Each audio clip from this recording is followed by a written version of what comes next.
how can I be an ally? Because in our community, we're all supposed to be allies with each other.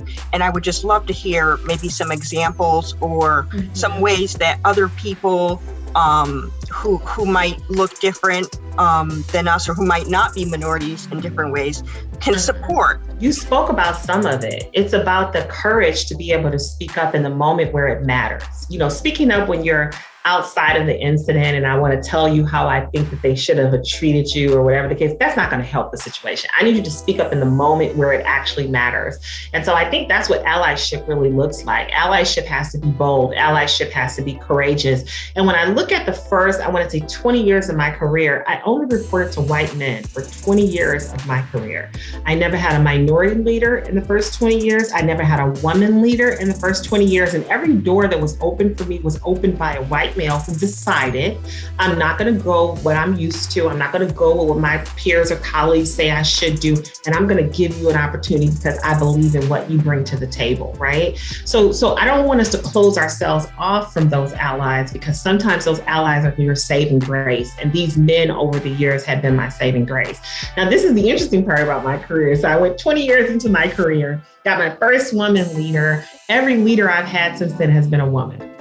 So that's interesting to me. The last almost 10 years has been a woman. Now, we just did a transition at Lilly where our Chief Information and Digital Officer is now Diogo Rao, amazing leader from Apple. And he has left Apple to come to Lilly to drive our digital transformation. And I'm back reporting to a man again. But I thank God for those 8, 9, 10 years that I was able to have woman leadership in very senior roles who served as advocates and sponsors for me, which are very different than coaches and mentors. These were not coaches and mentors. These were advocates and sponsors. And so they were speaking my name in rooms that I did not have access to.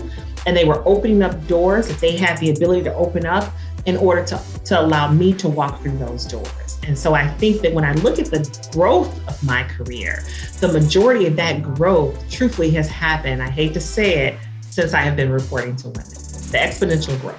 Now, that doesn't mean that I didn't have any growth prior to that, but I mean, it has really taken off from the moment that I reported to a woman and said, I'm going to kick down every single door, and I'm going to open up every window to make sure that you have access to this environment. And I appreciate that for them.